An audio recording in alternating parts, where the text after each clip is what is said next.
All right, guys, we are now joined by a very special guest, the four-time reigning and defending Peter Murphy Classic champion, Dominic Selzy. Dominic, thanks for coming on here, buddy. How we doing, guys? I moved a bunch of garage pieces today, so I've been sweating my butt off for the last 4 hours. But other than that, I hear you. how's California? It's hot. This is, I would say, probably the second week this year that it has just been blistering hot. Seems like the Peter Murphy Classic every year is always the first race of the year that you're like, boy, it's getting warm, and it didn't disappoint as well. Last weekend it was super hot, and I'm actually thinking about jumping in my pool here when we get off. Oh shit! Now we're depriving him. I feel bad. I was going to mention how hot it was today. Quick. Yeah. No, but I've wanted to do. I wanted to bring Dominic on here for a long time because I think he's a really good, similar to Tim McCready in late models, but a guy that kind of pays attention to the industry of sprint car racing and everything that goes into that. So I wanted to kind of pick you apart like an onion here and get down to the bottom of everything. But my first question was, why'd you get off Twitter? You know what's funny is I get asked that all the time, and hang on one second. All good. I get asked all the time that how do I want to say this nicely?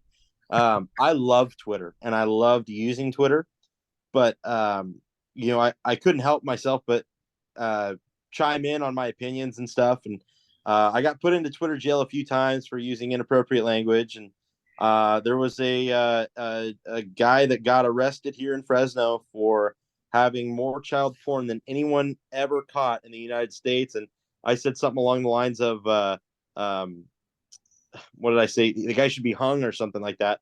And they banned me for like 10 days. And I got back on. And then I think that same week I got banned for something else. And I said, you know what? It's not worth it. If I can't just speak freely, I don't want to do it. And believe it or not, I've been happier since. The funniest thing about that was I think that same week, maybe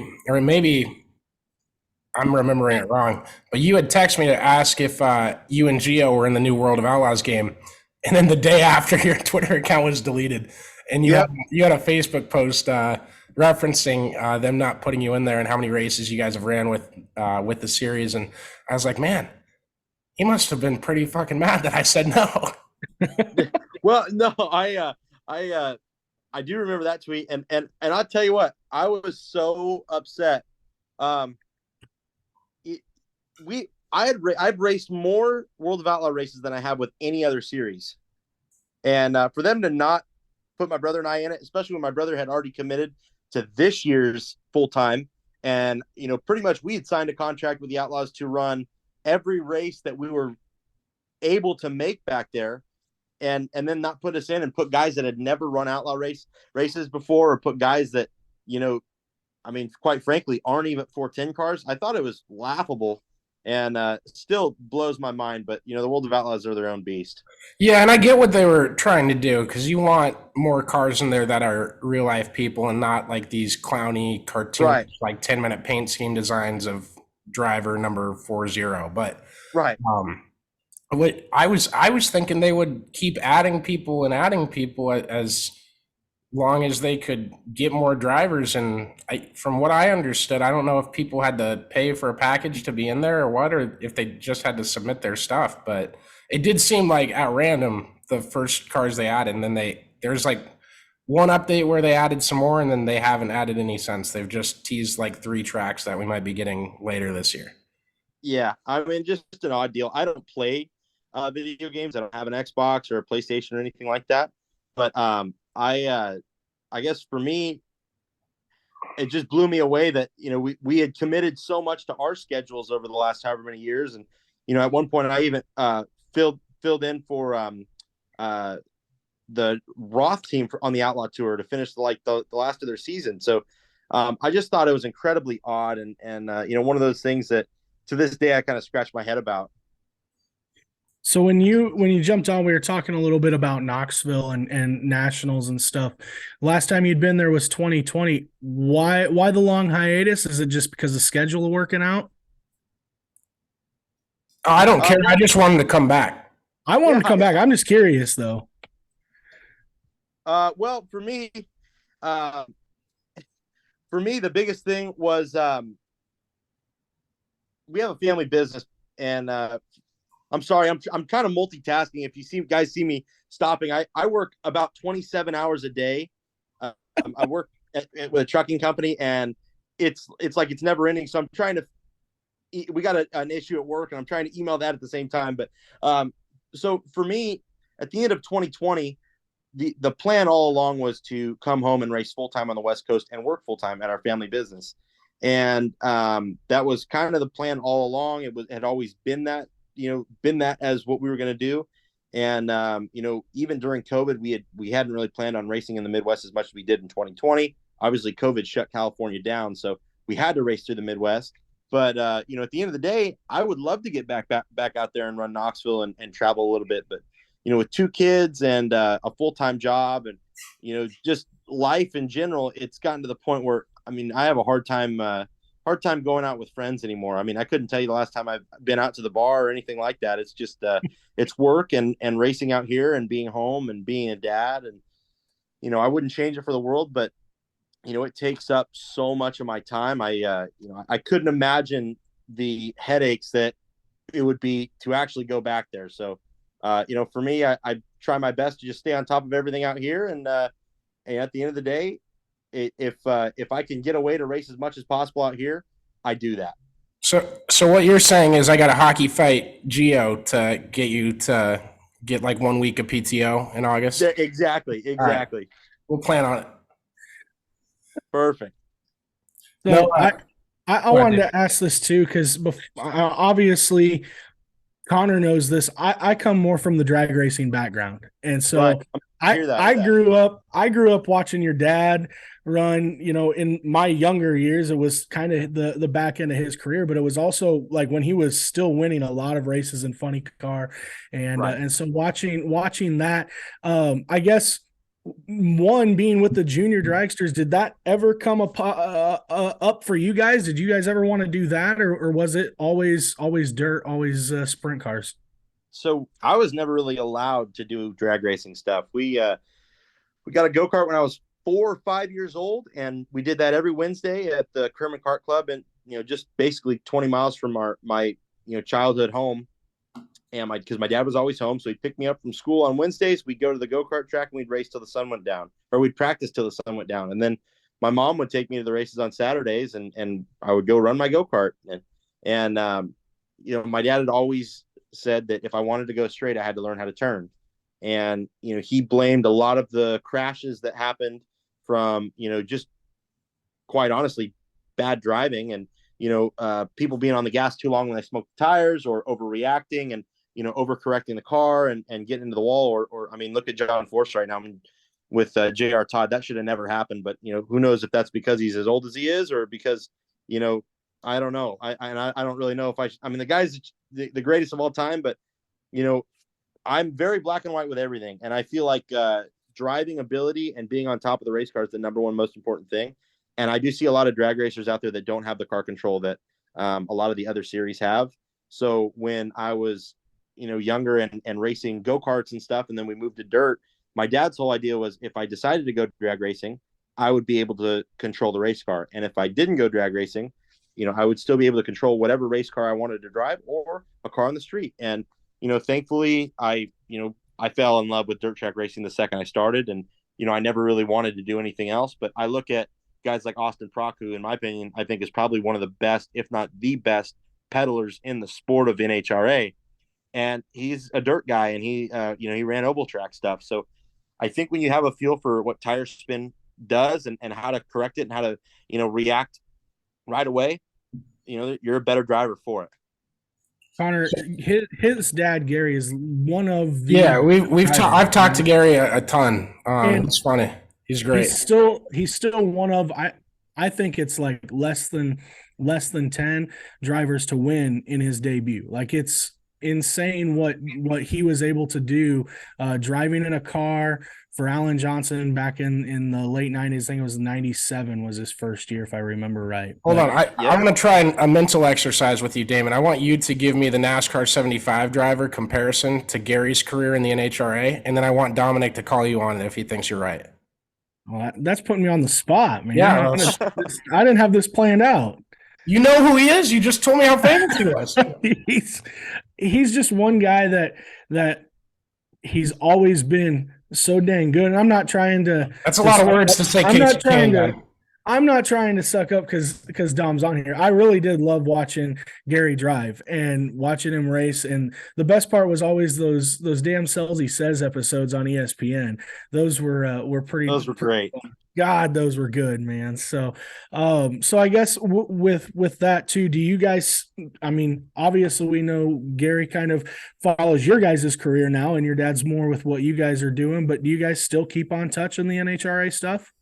Absolutely. You know, my dad has a lot of friends in that industry and, you know, I mean, my best friend is Austin Prock and Thomas Prock. You know, I grew up with those two, I guess, besides my brother, but, you know, we usually always go to Pomona or Sonoma and just kind of say hi to everybody. You know, we keep in touch with Ron Capps and, you know, even JR and, you know, there's a handful of guys that we keep in touch with. And the guys we don't, when we run into them, it's always like a, you know, rekindling. So it's really cool when we do go to the drag races with my dad. It's like he's, you know, seeing all his old buddies that he hasn't seen in a long time. And that's really neat. And, you know, I love drag racing. Drag racing is one of my favorite forms of motorsport. I think the disillusionment is I grew up in it and I saw a lot of behind the scenes stuff that, you know, I think NHRA struggles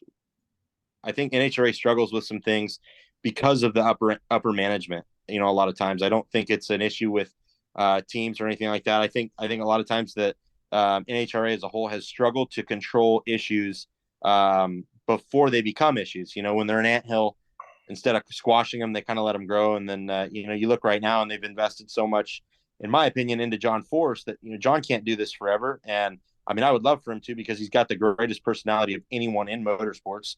But, you know, for the sport to thrive and continue on, you really have to highlight some of the other guys and you have to make it make sense for some of the smaller teams. And, you know, the cost versus the reward in NHRA, it's, you know, it's very, very tough to, you know, I mean, you're not making money racing, you're making ends meet off your sponsorships. And at the end of the day, so to me, that's really tough. I think, you know, they're really missing the boat somewhere along the lines there. But I know for a fact, when you go to a drag race, there is no more exciting form of motorsport and no more wow factor than drag racing. But, you know, I guess maybe it's just because I got to grow up in it and then got to go see other stuff and then be so heavily involved in sprint car racing. And, you know, my brother did a stint in NASCAR, so we got to see a lot of that stuff and behind the scenes of that as well. But, you know, to me, I think I quite frankly, I don't want to bash them and I don't want it to sound like I'm bashing NHRA because it's not what I'm doing, but I really think they're missing the boat when they shouldn't be. They have the product.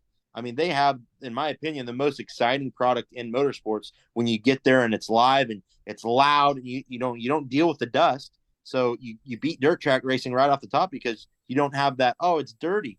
You know, these are clean, nice facilities they go to. I just think that if they could market, you know, all of their drivers and the stories behind all their drivers and what it takes for those drivers to get where they, you know, need to be. They, at the end of the day, they need to talk to Netflix and get a Drive to Survive for NHRA because that pretty much saved, you know, Formula One. It seems like. I was gonna ask you I was gonna phrase the question as what's the number one thing that they need to do, and don't tell me make another documentary series because everyone's doing it, and it's so weird to me. You know, if there's 17 documentaries out there all coming out within 3 months of each other, what are the odds any of them take off? And they're not season-long episodes available on a streaming platform that a lot of people have.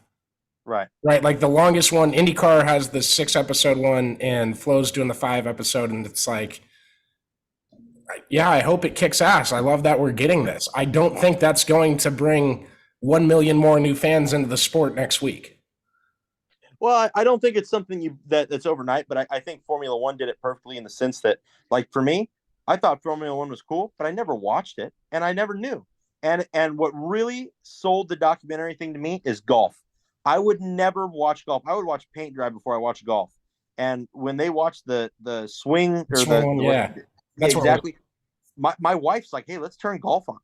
It's amazing to me what that's done for us. And I think if you're a sport fan, those are the people you're going after. A lot of people don't know what it takes to be Yeah. successful in motorsports. So I think really it's shining the light on that, and it's shining the light on what does it take to win? What does it take to be successful? What's all the behind the scenes stuff that we don't know? Like everyone kind of knows a little bit, a fraction of the behind the scenes with football and baseball because you play that as a little kid. So hey, that's tough. That's a tough sport. This, that, and the other. But you talk to the average Joe on the side of the road that racing. All you do is sit and turn left. I mean, how often do we hear that? But then you start seeing the inside of it and the training that some of these guys are doing and the hard work that they're putting into it. And it's like, whoa, hang on a second. They're doing what? They're racing how much? How many hours are involved in it? Oh my God, look at the travel. Look at how cutthroat it is. And then you see a different aspect that I think is missed a lot of times in motorsports because most, you don't have Dale Earnhardt anymore. You don't have Dale Earnhardt Jr. You don't have Jeff Gordon. So how do you sell these other guys? Other than Ross Chastain crashing everybody every week, how do you create animosity? How do you create, something that people want to watch? And I think getting to know the difficulties and the trials and tribulations, that's how you do it. And, until there's a better way than doing it than a docuseries or something, I'm all for it because it works on me, and that's the only way I can go about it is what works for me. Hey, that works for me.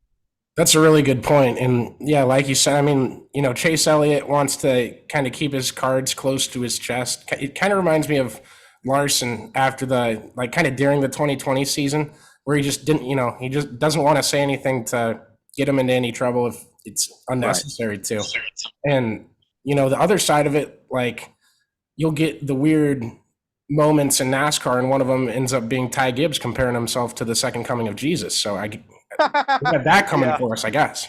Right. Well, there's a lot of weirdos in NASCAR, but I think for me, like what I struggle with so hard, and another reason why I'm not on Twitter is like the political world we're in right now is so weird. Like, why can't we just, say what we want to say, love who we want to love, do what we want to do, and not push that on anybody else?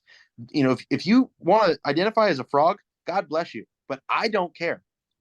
I don't care. I really don't. And, you go do your thing. I'll do my thing. And let's all just, I think if we all at the end of the day can just realize what real life is and that we're maybe not all as important as we like to think we are, you're going to I think it's a mistake that we can't have people in NASCAR or on TV, say a curse word or give their opinion. Everyone is so afraid of being canceled or so afraid of, not being politically correct. Like, and don't get me wrong. I think there are things that should never be said. And there's things that, like there are lines to not be crossed. I agree with that. No, you're good. But at some point, I think we're just nitpicking people's opinions to the point of, what do you want? Do you just want something fake? I mean, do you want a politician? Because I don't. Nobody in this country likes politicians anyways. Let's get somebody real. Let's say what they want to say. And I think you see a disconnect in all of sports because of the politically correctness. I want to see guys be pissed off and I want to see guys curse and be upset and be mad. And I want it to be real. And I think that's the biggest thing we're lacking right now in all sports.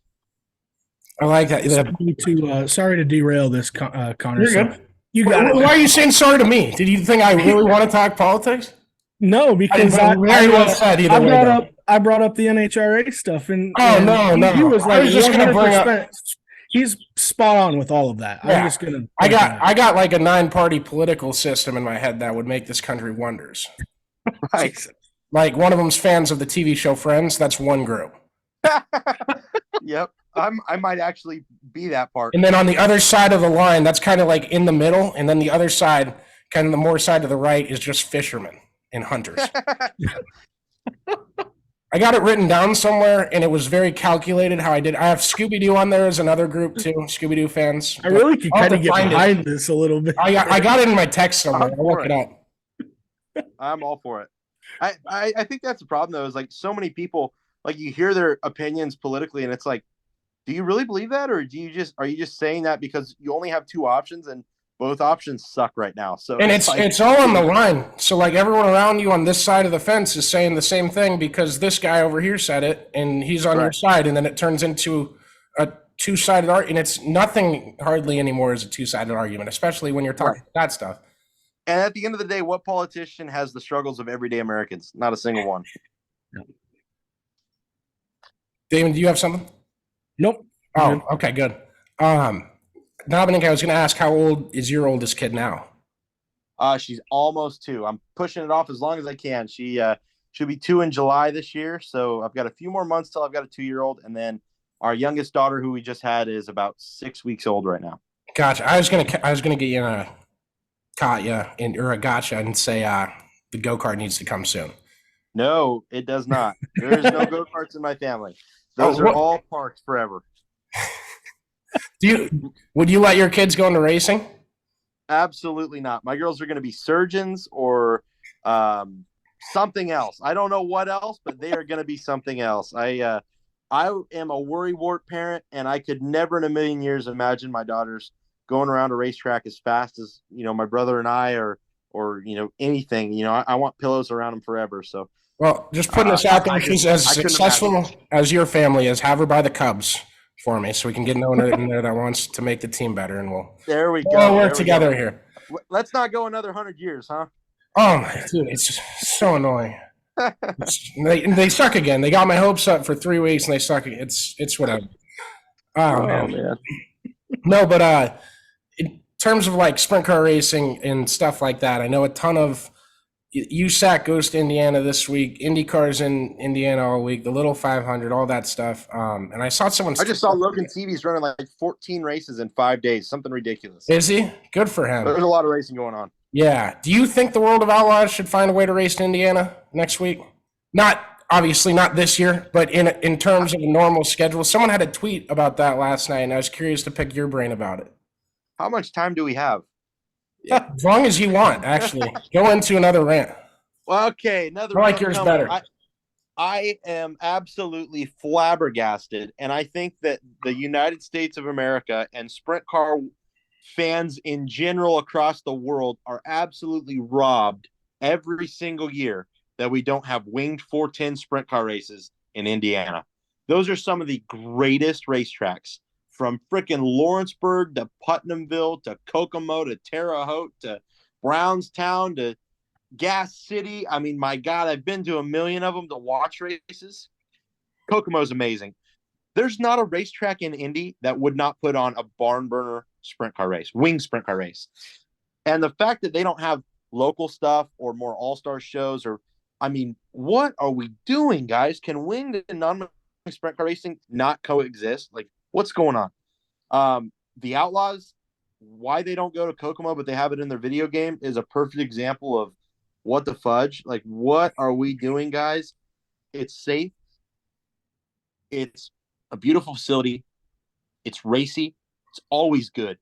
Never not seen a good race there. But the Outlaws don't go there. I don't know. And every time I've been there and seen a winged race there, it's sold out. So the numbers aren't numbering for me. So I don't get it. I think there's way too many great racetracks there for there to not be wing stuff. But yeah, the Outlaws should go there a few times a year, to the state. But we need local 410 racing there. I'm blown away it hasn't worked. I mean, my God, give us Tuesday night. Kokomo's got Sundays. Give us a Tuesday. I don't give a shit. Like, I want to see wing sprint car racing in Indiana. I think it would absolutely take off. I would love to see a promoter coughing at you, Kokomo, put on a midweek race every week. Actually, Circle City thought about it. They considered it, and then I don't know if they gave up on it too early or what the deal was, but my God, I really think that it would have been very successful having just, hey, you know what? Once a month or once every other month, we're going to put on a wing sprint car race. And I mean, I've said it for years. If I lived back there or lived in an area that had that big of a following for sprint car racing, I would be begging to be a promoter somewhere, because I think that if you put a midweek winged race, what the hell are the non-wing guys doing during the week? You're telling me they're not going to weld some wing spuds on those cars and roll out there with a 50-inch axle? They'd be crazy not to. You would get guys like Grant and, I think the move over from like Wyndham and Sunshine and Timez, it would be a lot more prominent. I think you would see guys probably dip their toe in a little bit more if you had winged racing in Indy, and I'm going to push for that till the day I die. Put that down as another political party, winged racing in Indiana, because I'm going to run that political party to the freaking ground or to the sky, one of the two. That's perfect. It's fascinating hearing your stuff about Indy. I've been to Terre Haute once. It was on the way back from Bristol with my dad, but it was cool. It was Silver Crown, so I mean, both with the crowd and there's no music in between all the sessions and stuff. It felt like you were back in the 70s. Yeah. And it was their first race, like reopening stuff with new promoters and stuff like that. So I don't fault them or anything. Right. But it's fascinating to hear you say that about Indiana. And I come on here and I rip on people for doing the whole Pennsylvania has the best damn local sprint car racing in the country all the time. Cause I look at them and I'm like, have you seen what they got in California? Yeah. I didn't know if you agreed with that or not. I think California pound for pound is the best. If you include the whole NARC schedule, it's the best regional, local series, season-wise, constant, talent-wise product that you can get. As I would say, as a whole, I look at 4 guys in Pennsylvania that I feel are absolutely exceptional, and I really hope I'm not missing anyone because I'm doing this right off the top of my head. But you got Antonio Macaroni, you've got Ditcherich. You've got the 69K, especially with Big Daddy Lance in it. And I had a 4th person on the top of my head. Oh, Ben Marks. Ben Parks. Yeah, Ben Parks. So those 4 guys, I'm telling you right now, they are 4 of the best guys in the world. And I would agree with that too. Before anyone thinks I'm just going to harp on Pennsylvania and not throw it out. No, right. But they're incredible. But I also want to say it's a little bit unfair. There's so much 410 racing there, and it's all the time, and it's at all of those racetracks back there. And they get the Outlaws. What I think the Outlaws run like 10 races there a year. Yeah, and if you include the whole state, it might be 15. Right. So you look at, they get to run with the Outlaws, on 3 or 4 different occasions throughout the year. Like they come in March or April. They come in May. They come in July. They come in September. They get 4 different trips to race with them at their main racetracks. And then, at the end of the day, the All-Stars go there usually 2 or 3 times. So when I look at it, do I think that the California guys are as good as the PA guys? Yes and no. I think if you were to take our top 10 guys and put their top 10 guys in a 5-race series across the United States at places that there aren't normal racing at, I think you'd cut it right down the middle. And I would include that with Macri and Do I get to include Kyle Larson and Brad Sweet and Carson Messina? There is no chance that if you take the Outlaw guys and give them back to their home states, that California is not the number one, hands down.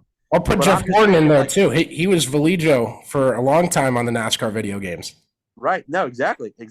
And Paul McMahon was from California. I mean, we could go on and on. California, I think, creates the best racers in the country for sure. I mean, look at USAC. I mean, Grant, Ballou. I mean, my God, we could go on and on and on. But I think that the ability for them to race as much as they do, all against each other with 410s, and then get to compete against the Outlaws as much as they do, is a huge advantage to raise their game.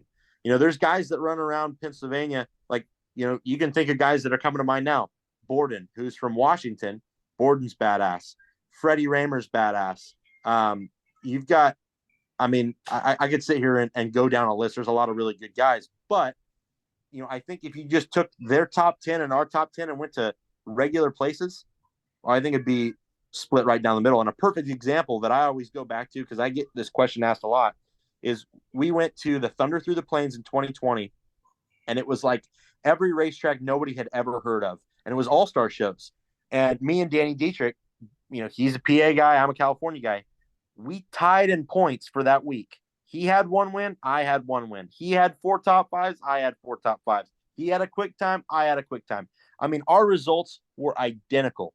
And I felt like at that point in time, he was the best guy in PA. And I was definitely not one of the best guys in California. I was probably, I might have been hanging around somewhere in the top 10, but Kyle Hurst had a pretty strong lock on the state. And I felt like that was a perfect example to show. We just went to completely neutral territory, and he won and I won, and he ran well and I ran well. So I would never shit on the posse because I went there and they kicked the shit out of me. But you don't see many posse guys come out west ever, and when they do, you don't see many of them do any good. Going back to the Indiana deal real quick, with all the racing that's going on there this week, do you think it would be beneficial for an outlaw show to even show up like within the next 2 weeks to have there, obviously not this year, but moving forward because of obviously the Indy 500? Because it's starting to seem like we're getting the Carolina Speed Weeks down with NASCAR because they went Darlington, they're at Wilkesboro this weekend, and then you go to the Coke 600 next weekend. Then you've got Indiana Speed Week basically right now with all these races that are going on. Do you think it's beneficial to do that? Well, I don't know exactly what date. I think next Monday they always ran Lawrenceburg, which I believe is still on the schedule. I'm not positive. It's the Monday after the 500. Right. Yeah. It's the day after the 500, right? Yeah.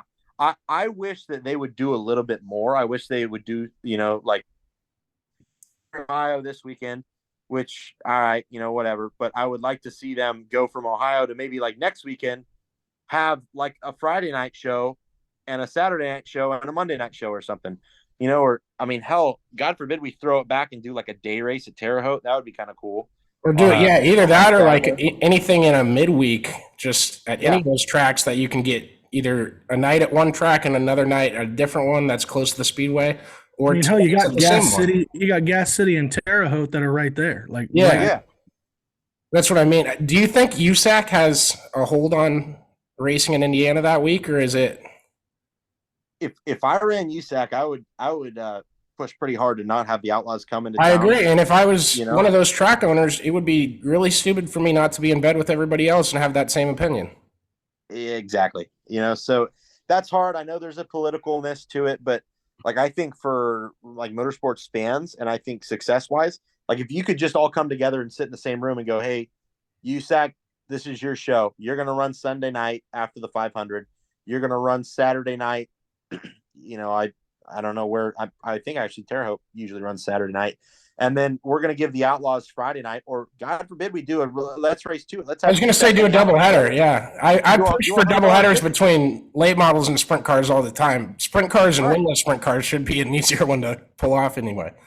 Absolutely, and I mean, hey, you raise your ticket prices because that is a special event. How many times a year? Other than the Let's Race 2, you never get to see USAC and the World of Outlaws together. You're watching the best guys in the world all racing against each other. I'm buying that ticket every single day. I'll miss 2 or 3 other races to go to that race. Excuse me. Yeah, I completely agree with that. Hopefully someday in the future. It's obviously everything's a pipe dream until it comes to fruition. But we'll see what happens. All right, you said you're a pretty black and white guy. You'll give the I can't talk today. You'll give us the answer straight up, right? I hope. We ask every driver this. Pick one guy, one other driver. Can be your sport or a different sport. Who would you fight? Who would I fight? Is there anyone out there you want to fight? I made a mistake. I was a little bit younger, and I had an opportunity to possibly fight Sammy Swindell. Oh, Jesus. I would say that would be the one that I look back on. It's like the one that got away. I know it wasn't going to be a fight that like actually was going to go any time at all. It was going to be about a 3-second fight, and then you're going to get his entire crew because it was pretty much just me and like 4 or 5 of them guys. But I didn't mind at all. I was just I don't know. I guess at the end of the day, I didn't think it was going to be fair being there were so many of those guys and it was only me. You could have Ross Chastained him. I truly, truly to this day wish so desperately that I could have got that opportunity. I think that would have been not even that I dislike Sammy. I have no ill feelings towards Sammy. We had a disagreement, but I would have loved to have just like, I mean, how cool. Yeah. Hey, I fought Sammy Swindell because I really think you throw Sammy in his prime and you throw me in his prime, it's not going past the first round. Like if we got a 3-minute, like 12-ounce gloves, dude, it ain't going past the first round. Sammy's taking the L. But he was always the villain growing up. I always loved his, just he's cutthroat, and he's the kind of guy that I would have never really enjoyed to probably be around. But I respect the shit out of him, and I do actually like Sammy. It's just the fact that I don't know, everyone's got a villain. It'd be like fighting Doctor Doom. You want to fight Doctor Doom, but I would say it'd have to be Sammy Swindell. That'd be number one on my list. I do have a small list, like not a crazy list, and not even because I dislike the guys. I think it would be pretty cool to have fought Steve Kinzer, because Steve was an Indiana state wrestling champ, and he was super tough and like super burly, and he would have kicked the shit out of me. But it would have been really cool again to be like, me and Steve Kinzer rolled around back when I was a kid, And outside of that, there's nobody. Like, I couldn't think of a single racer, even those two guys that I just mentioned. Like, obviously, me and Sammy aren't going to go to dinner anytime, but I don't dislike him. I did get into a fight with Devin Borden. I don't dislike Devin Borden. So I guess if I had to choose one guy, perfect circumstance would be like Sammy in the early 90s and me right now. And I think that would be super cool. And because I think if you were to like have this perfect alternate universe, Sammy would be in his prime with the Outlaws at that point in time. He'd be super fast. I would be like a West Coast guy that is like kind of the goofy guy. And the two of us fighting, it would be like a lot of people would be cheering for me because like a lot of people like me. And then a lot of people would be cheering for Sammy because he's like the villain. And so I think it would be just really, really cool. And it would definitely need to be pay-per-viewed. It would be cool. See, that kind of answers the question I was going to ask on a follow-up is what do you think that would have done for your popularity vote across the world of sprint car racing? I'm just picturing you knocking out Sammy Swindell and doing donuts with a four-wheeler around him on the ground. Yeah, well, that's what's funny is every time I do something like that, I'm not Rocky Balboa over here, but it seems like every time I get into any sort of scuffle or disagreement or like it's only one of two things. Either I get just blackballed hate or I sell shitloads of t-shirts. And 99% of the time I just sell a bunch of t-shirts. So it's amazing. Like I got into a little scuffle with Devin Borden at Trophy Cup. Him and I got together and it ruined my weekend. I felt like I had a shot to win the Trophy Cup and I let my temper get the best of me, and we ended up rolling around on the ground a little bit. And it's not like I kicked the shit out of him, and it's not like it was like this big huge thing. But I mean, we just got into a fight. Like we were just kids on the playground. We got into a little fight. And, the love that I got from that, it wasn't like they hated Borden. They just loved that I was like, yeah, hey, let's fight, let's do it. Like I think I sold like $8,000 worth of t-shirts. I sold every t-shirt that I owned in my shop. And then I don't know how many I sold from like the people that sell my shirt, but every shirt I had in my shop, I had sold on my website like that week. So that was pretty cool. That's awesome. I'm surprised Devin held his own. Oh, you're being nice? I don't really recall how it went exactly, but okay. There was a clear winner and a clear loser, I think. That's all I have to say about that. We'll have him on the Wednesday episode. We'll see what he has to say. We'll set up a round two. Absolutely. And that's the thing, like, dude, like I have nothing against the guy. Like I've always thought he's an awesome race car driver, and like I would have a beer with him any day of the week. I think he's a cool dude. His dad's awesome.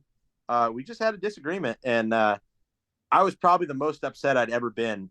Like, maybe second most upset I've ever been. Now you got to tell that story.